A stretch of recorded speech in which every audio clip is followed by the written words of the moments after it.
Welcome to the Professor Stew Boys channel. I'm Victoria, and with me is Corey, and we are the Professor Stew Boys. And today we are going to be talking about ice tables.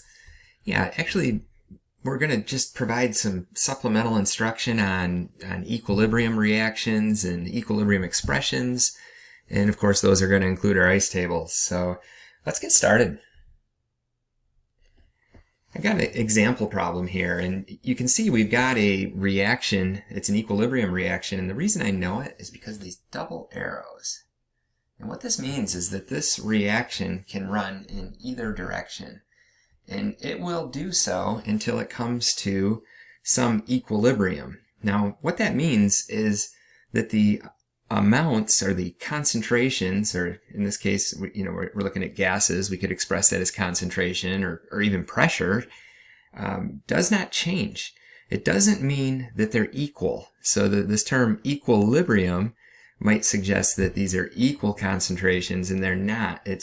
This could be, almost all reactant PCl5 at equilibrium, or it could almost be all product. And we're actually going to kind of show you how you can determine that. So the equilibrium really comes from the fact that it's the rate. The rate of the forward reaction equals the rate of the reverse. And this ratio of products to reactants is really what is consistent. It always comes back to the same equilibrium, which means it's the same ratio of products to reactants, not the exact same concentrations of products to reactants.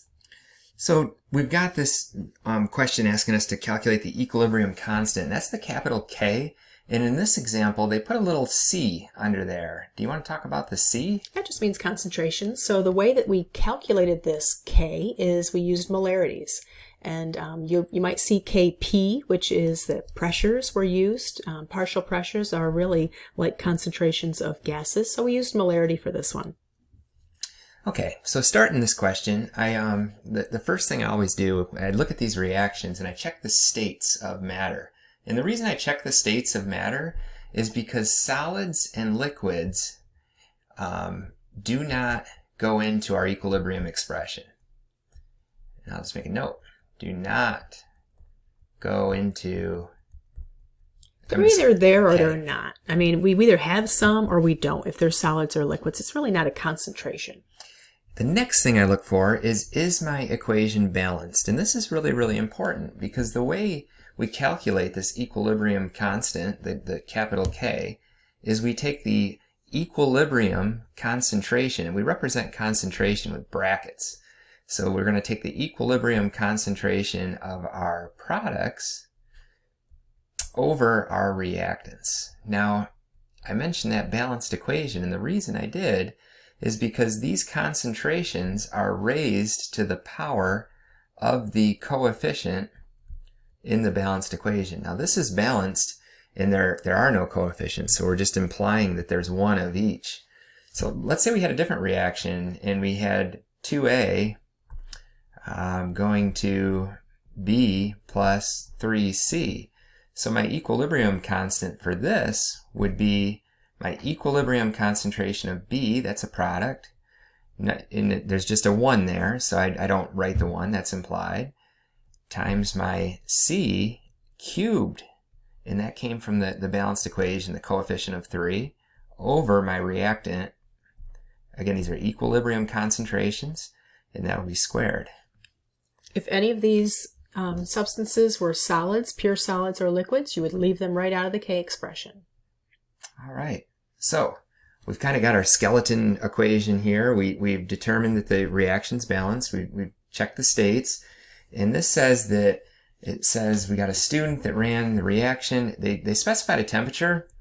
And the reason they did this is because the equilibrium constant at that temperature is always going to be the same.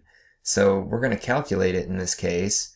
And no matter what the concentrations are, we're always going to end up with the same equilibrium constant at that temperature.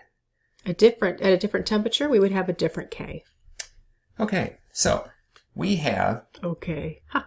That's right. We have this reaction. I like to write the reaction out down here. I'm going to write PCl5 And I'm going to leave the states out because I'm lazy. And I've already checked those. And this is where we're going to use what we like to call an ICE table. And this ICE just stands for initial, change, and equilibrium. So what the heck does that mean? Well, let's take a look. The student introduced 1.47 moles of the PCl5 in a 1 liter container. So I can get the concentration in molarity, that's moles divided by liters, so 1.47 divided by 1 liters, that's 1.47 molar. So that's an initial concentration. That's what this student put into the container. So that's an initial. I can write that in, 1.47. And that's all it says. I mean, then it starts talking about the equilibrium concentration. So what about the PCl3 and the Cl2, right? If we only introduced our reactants, that just means we started with our reactants and we didn't have a reaction yet. So you can assume at that point that we have 0 products. And as this reaction progresses, those products are going to go up. And that's where we talk about the change. So that's going to go up. So we're going to say plus, and we're going to represent this change with X. So plus X and plus X for our products, and we're going to have a minus for our reactants. So they're going to go down by some amount. And if we had coefficients in this reaction, we would indicate that with the change, and we will show you that as we move forward. But if we had 2 PCl5, for example, it would be minus 2X. But in this case, it's just minus X. Okay, so we do have an equilibrium concentration of the Cl2. In that, we're going to write that down here, 3.33 times 10 to the negative 2. And that's in molarity. So we have one piece of the puzzle. We have one piece. We have to solve for K. And in our K expression, we use our equilibrium concentrations. So we have the chlorine as one of our reactants up here for our K already, but we have to find the other 2 in order to calculate this K expression. So we're going to read the column of this this chlorine gas as 0 plus X equals the equilibrium concentration. And we can solve this, we can solve for X. And as long as you are given at least one equilibrium concentration, you can solve for X in your ICE table. And once you have X, you can plug it into the other parts of the table and solve for your equilibrium concentrations. So again, the PCl3 is the same as the chlorine gas, 0 plus X equals, so we know what X is. And to solve for the PCl5, we have to take 1.47 minus the 3.33 times 10 to the minus 2, and we get this number. So now we have our equilibrium concentrations, and we simply just put them into the equilibrium expression, or the equilibrium concentration expression. The capital K equals the equilibrium concentrations of the products over, in this case, just one reactant. So I can do that over here. I can say K equals 3.33 times 10 to the negative 2. That's one of my that's my PCl3, times the Cl2, which is also 3.33. We could just say squared. Could. And then we're going to divide that by the PCl5. And what I did is I took 1.47 minus 3.33 times 10 to the negative 2. And I got 1.434367. So my K is going to equal 7.72 times 10 to the minus 4. Okay, so let's just talk a little bit about what that even means. And one of the things we like to do is we like to compare K to the number 1. If K is less than 1, this is what we consider a reactant favored equilibrium. So if K is greater than 1, we call that a product favored equilibrium. Now the reason this is, and we can kind of think through this and it makes sense, the K is the product, the equilibrium concentrations of the products over the reactants. So if we had lots of product and very little reactant, that would be product favored, and we would have a very large number for K.